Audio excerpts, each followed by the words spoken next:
Hey you! Yes, you, watching this video. Do you want to own a piece of Scribbler? Only not a lock of hair or blood or flesh or anything else that will get you in trouble with the law?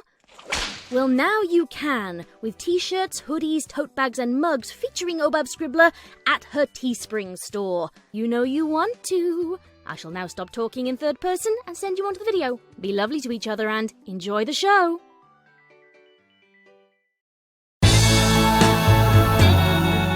When I'm with you, be my silhouette.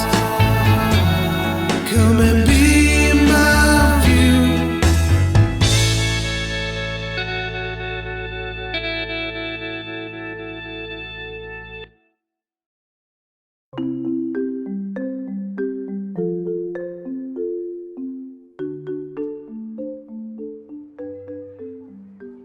A pair of Pegasi lounged on a terrace outside the VIP suite at Madison Mare Gardens, looking down at the busy street in front of the stadium's main gates. Down below, a cyan Pegasus mare with a multicolored mane and tail stood with folded wings amongst a throng of colts and fillies, looking for all the world like a swan swimming in a lake of swirling manes, tails, stubby horns, and small fluttering wings. She was dressed in a sweat-stained, form-fitting blue and yellow bodysuit with jagged lightning motifs, the signature uniform of the celebrated Wonderbolt's stunt flying team. Shootin Star popped a grape from a nearby fruit tray into his mouth and cast a scathing glance at the spectacle below. Just look at that showboating glory hog down there, he muttered, his Appaloosan drawl more pronounced than usual. She just can't get enough, can she? The lean, blaze-yellow mare reclining on a deck chair next to him shook her head, ruffling her fiery orange mane, and chuckled, fixing the younger stallion with a wry gaze, accentuated by deepening lines in her face. I think you need to consider a couple of things when it comes to Rainbow Dash, rookie. The stallion shook out his dusky purple wings and returned the older Pegasus's stare, rising to the challenge with his ears laid back to either side of his stark white mane. Oh yeah? Like what, Miss Spitfire? She shook her head slowly and turned her attention back down to the milling, multicolored crowd clustered around the bright rainbow nucleus below. Well, for starters, it's been what? An hour and a half? 2 hours since the show wrapped up? The rest of us have gotten back to the locker room, showered, had a brush down, hit the buffet. She glanced down the length of the terrace at a slightly paunchy sky-blue stallion who was devouring a stack of pies at one of the umbrella-shaded tables, and rolled her eyes. A couple of times in Soren's case, and have been sitting out here enjoying the cool night breeze and a fine selection of fruits and sparkling spring water. Meanwhile, our gal Dash down there is still suited up and has been working that crowd of kids since her hooves hit that ground. She turned back to look at him with a knowing smile. I know you're jealous of all the attention she gets as our solo headliner. She spent plenty of years flying formations like the rest of us, you know. She worked her tail off and then some to get her place at the front of the stage. The rookie Wonderbolt sighed and nodded, his defiance softening a bit. Spitfire grinned and looked back down at the bustle below. Sure, but the real secret, my young bucking bronco, is that mare is absolutely head over hooves in love right back at the fans. She'd rather pull out her own pin feathers than send a single one of those kids home disappointed if she can help it. The older mare sighed as she watched Rainbow Dash work the crowd. Which is why I gotta sit here watching you slobs decimate the catering instead of going back to the hotel for a shot of that nice soft bed. I'm gonna have to give her 15 more minutes before I have to pull rank and drag her tail out of there. Spitfire's sharp Pegasus eyes narrowed as a small green flash popped over Rainbow Dash's head, coalescing into a glowing roll of parchment, which unfurled in front of the rainbow-maned Pegasus. The blazing yellow mare pursed her lips. That's a new one. Guess some unicorn really wants her autograph. She cocked her head as Dash reached up and grasped the parchment in her hooves, her cyan wings flaring. Her brow furrowed as she intently watched the colourful Pegasus dust off from the middle of the crowd of fillies and colts and hover above them, reading and rereading whatever it said on the sparkling roll of paper. Spitfire got to her hooves and craned her neck over the railing, as down below, her teammate cast about wildly and darted for a nearby concession stand, gesticulating her hooves and wings wildly to the heavy-set earth pony, who was busily stowing his stock of Wonderbolt's memorabilia and closing up shop. The veteran stunt flyer turned to Shootin' Star with a concerned look on her face. Something's up. You boys stay here and guard the buffet. With that, she launched over the rail and fluttered down toward the streets below. The blaze-yellow mare touched down next to Rainbow Dash to find her shoving something soft and lumpy down the front collar of her bodysuit, muttering to herself all the while. Oh my gosh, oh my gosh, oh my gosh, oh my gosh, oh my gosh, oh my gosh, oh my gosh. Oh my gosh. Spitfire cleared her throat and leaned in to establish eye contact. Something going on I should know about, Rainbow Dash? Dash started and turned to her team leader, passing her the rolled parchment as she pulled her cowl back up over her ears and put her flight goggles back on. Yeah? Something really big has just come up. I'm sorry to do this to you guys, but I gotta take a little time off, like right now? A couple of days at least. The older mare scanned the writing on the note. Well, you've certainly racked up plenty of frequent flyer miles, girl. Normally I'm the one begging you to take a little time off. She handed the parchment back to Rainbow Dash with a quizzical expression. Care to translate this for me? Who'd ever mistake you for Princess Celestia, for starters? And what the hey is a doozy? The Rainbow Pegasus let out a clipped chuckle and shook her head as she tucked the letter under her wing and lowered her goggles in place. Long story short, one of my oldest, best friends, like ever, is going to give birth to her firstborn foal as we speak. If I want to be in Ponyville when it happens, I've got to go, like, right now. Okay? Spitfire's eyes widened. Then her face cracked into a grin as she shook her head and reached out a hoof to give the younger mare a playful shove. Yeah, I know. Never leave a friend hanging. Permission granted. Just promise me you won't break too many windows on the way there, okay? The two mares shared a brief hug. Give your friend my congratulations. Dash stepped back and snapped her a salute with a lopsided grin. Will do. Now, if you'll excuse me, I've got a few more ponies I don't want to leave hanging. With that, she trotted over to the milling throng of young ponies and flapped her wings, rising into the air above them. She cleared her throat and addressed them in a loud stage voice. Hey, fillies and colts! Something really huge for me personally has just come up. And I gotta take off now. I'm really sorry. I'm not gonna get a chance to talk to each and every one of you. She held up her hooves for quiet as the assembled youngsters protested. But, as a way to make up for it, I'm gonna do a special stunt that they don't let me do often. Dedicated to you, the colts and fillies who did us, the Wonderbolts, and me, your pal Rainbow Dash, the totally awesome honor of coming to see our show. She pointed a hoof to the southwest. If you'll all keep your eyes trained on the horizon over there, you're gonna get to see something really cool, if I may say so myself. So I guess this is so long for now. Stay awesome, stay cool, stay in school, be good to your folks, and remember this. I might not be the best Pegasus in the world, but you are all the best little ponies in the world. She then beat her wings to gain some altitude. With a powerful thrust, she launched into the twilight sky, trailing a rainbow contrail behind her as a blast of wind blew discarded programs and stray candy wrappers and scattered popcorn into the air.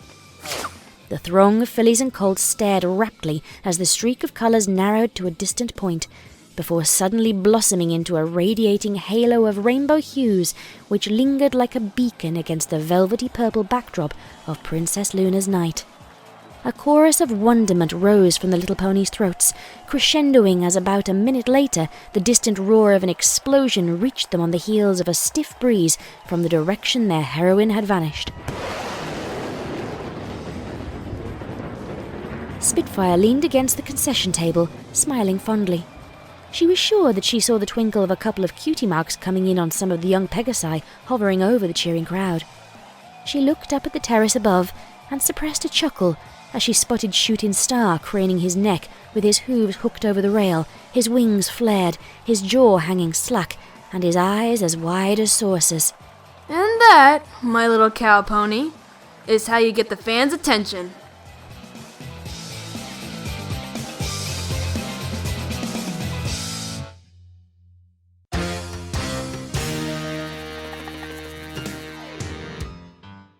A blare of brass rose from the gramophone in the corner, a bright sting that heralded the rise of a driving Bossanova beat formed by the backbone of piano, rhythm guitar, bongos and maracas. A vibrant orange Pegasus mare sashayed out onto the compressed clouds of the studio floor, a gauzy skirt of purple, red and gold swaying and floating about her hips as she shook them in time to the music, the butterfly and flowers cutie mark that adorned them seemingly brought to life by her movements. She clenched the long wire stem of a silk rose in her teeth with a spit curl of her magenta mane hanging down roguishly over her eye. As the trumpets began to shimmer around the core of the rhythm, she was joined by a strutting Pegasus stallion wearing an embroidered jacket and a wide-brimmed hat with little red pom-poms hanging at intervals around its circumference, a picture of a mango adorning the lime-green hide of his flanks. The two circled, drawing ever closer as the driving tempo and flamboyant brass heated up. Their eyes locked, and the mare went into a rapid spin around the rearing stallion, making it seem like he was suddenly dancing with a small orange and magenta tornado. She stopped with a flourish in front of him, her colourful skirts coiling and uncoiling around her. The stallion hoisted her into the air over his head. With a flap of her wings, she lifted off, followed closely by her partner as they ascended rapidly in a criss-crossing flight path that mimicked the swoops and surges of the brass, meeting near the ceiling as the music reached a crescendo. A huge boom shook the building, causing the record to scratch and begin skipping. The two Pegasi were jarred out of the air and plummeted to the compressed clouds below, landing in a tangled heap of limbs and wings in the middle of the dance floor. The up-ended male's left hind leg twitched spastically, and a low moan escaped him as the young mare bounced to her hooves, her eyes wide as she stared at a blaze of colours flickering in through the large windows near to the studio ceiling. She spat out the bent stem of the silk rose and dusted off, coming to a stop in a hover with her forehooves and nose pressed against the glass. Her elegantly curled magenta tail lashed behind her, and a broad smile rose to her lips as she spotted the telltale circular ring of colours generated by a sonic rainboom. She narrowed her eyes as she noted the direction of the rainbow contrail running through the expanding rainboom ring's centre. Ponyville. I wonder if... She was startled out of her thoughts by a small burst of green flame spiralling into the shape of a rolled-up bit of parchment next to her head. It fluttered down toward the cloudy floor below, but the orange Pegasus mare pushed off from the window and dove, catching it up in her forehooves at the last second. She hovered for a moment, reading the note's contents with a wide smile growing across her face, and shot across the dance studio, banking hard and vanishing behind a rattan changing screen. Her colourful skirt flew up over the top and drifted gently down to the floor as she emerged from the other side clad in a black bomber jacket festooned with a myriad of colourful buttons, each bearing the image of a cutie mark. When she reached the door, she screeched to a sudden halt and turned to look back at her dazed dance partner, who had managed to get himself seated upright, his eyes spinning, and little red dinglebobs dangling from his crumpled hat still waving crazily as he weaved back and forth. She gave him an apologetic smile as she called out, Sorry, Mango Salsa. I gotta scoot. I'll be back from Ponyville before the end of the week. Pero señorita Scootaloo, los campeonatos dichos son este Veneciana, y todavía tenemos que trabajar en la chacha. He shook his head to clear it, a look of alarm crossing his face as he turned to her with wide, pleading eyes. But señorita Scootaloo, the regional championships, they are this weekend, and we still need to work on the cha-cha. She gave him a lopsided grin. Tell you what, you work on your cha, I'll work on mine. And we'll put them together when I get back. Gotta go! With that, she zipped out the door with a beat of her graceful wings, sending a little puff of mist up in her wake. The Pegasus stallion slouched on the floor and brought a hoof to his forehead. Ach tu le bir.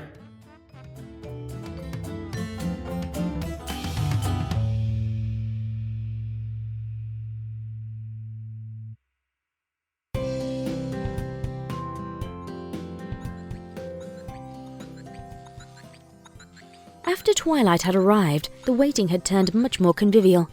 Once the lavender unicorn had cleaned up and gotten some tea and pie in her, the old friends had fallen to chatting, catching up on all the events, both large and small, which had transpired since she'd left Ponyville to begin her doctorate at Canterlot University. She saw Rarity on a fairly regular basis, as the alabaster mare had begun to split her time between her old boutique and her new one in Canterlot, but it had been months since she'd gotten to talk with Applejack or Pinkie Pie. The blonde farm pony was happy to finally have something to occupy her mind which didn't involve tip-hoofing a furrow in the parlour floor, but Pinkie was unusually withdrawn. The constant vibration of her pinky sense and attendant queasiness it brought was getting to her.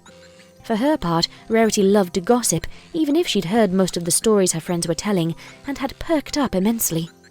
The white unicorn stirred a spoonful of honey into her tea as she looked wistfully over her shoulder at the closed door they were all waiting to see open with good news. I'm hoping once she's recovered, I'll be able to drag Fluttershy back to the spa. The poor dear stopped going on her weekly visits when she started to show. Didn't like all the attention from the other mares in town, even though it was nothing but compliments and well wishes. You know how she is. Twilight nodded with a smile as she sipped her tea. I miss joining in on those sessions myself. None of the spas in Canterlot are quite the same as Aloe and Lotus's place. They're all far too pricey for a grad student. Applejack cocked an eyebrow as she munched on a pfeffernusse. Don't you get a royal grant from the princess, Twi? The lavender mare rolled her eyes. Well, I forgot to add pony petties and mud mask to my proposal when I submitted it, AJ. She gave a shrug and set her cup back onto the gently floating saucer. I don't think I could justify those to the Chancellor of the Exchequer. Rarity drew herself up in sudden enthusiasm. Oh, idea! We should go all together while we're here. I, for one, will undoubtedly need a couple of sessions to get myself back into proper form after tonight.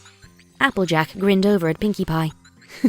If we brought Pinkie along, we could get a whirlpool bath without them even running the water jets. The pink mare's eyes narrowed grumpily, as far as could be determined in their constant up-and-down oscillation. Oh, ha ha! The blonde earth pony's eyes softened along with the tone of her voice. Oh, I'm just joshing you, sugar cube. How are you holding up? Pinkie let out a shuddering sigh and swallowed hard.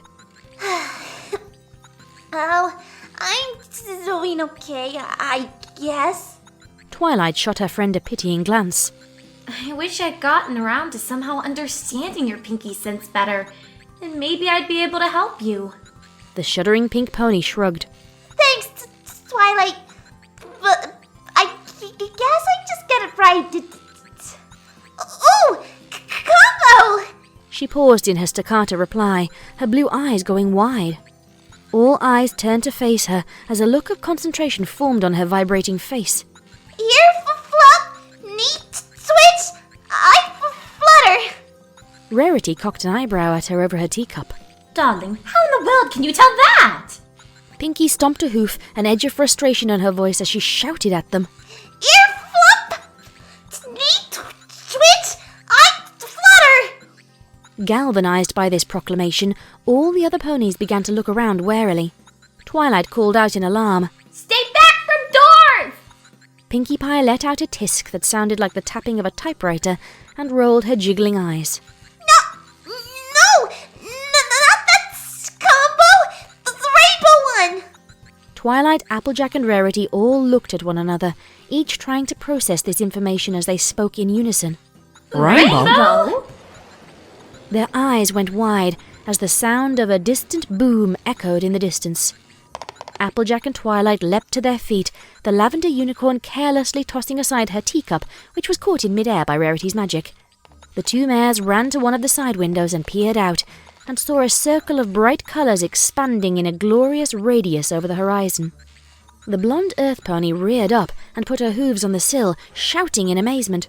Sweet Celestia's unshaven fetlocks! Sonic rain boom! Twilight pushed her muzzle against the glass, furrowing her brow as she muttered equations under her breath. She turned to Applejack with alarm. We've only got a couple of minutes! The farm mare pushed off the windowsill and galloped back into the parlour. Incoming! Every pony shake a leg! Granny Smith stayed in her rocking chair, knitting merrily away, as all the younger ponies in the parlour leapt to their hooves and went thundering out the front door into the drizzling rain of the darkened courtyard. The wizened mare shook her head and chuckled to herself over the clack of her needles. Applejack skidded to a stop and started to bark orders, her tail lashing behind her. Applebloom, you go and rustle up as many lanterns as you can, light 'em up and get Rarity to help you hang 'em in the treetops in a line toward the barn. Caramel, you come with me to the barn and help me drag the big hay wagon out in the yard. Twilight, I need you to whip up any spells you think might'll help. Stay here and keep an eye peeled and holler if you see her. She'll be coming in hot. Pinkie, you... As the other ponies scattered to their tasks, the blonde farm mare paused and looked back at Pinkie Pie, who stood jittering up and down on the porch with an expectant look on her face. Applejack pursed her lips with a slight shake of her head. Pinkie! Carry on.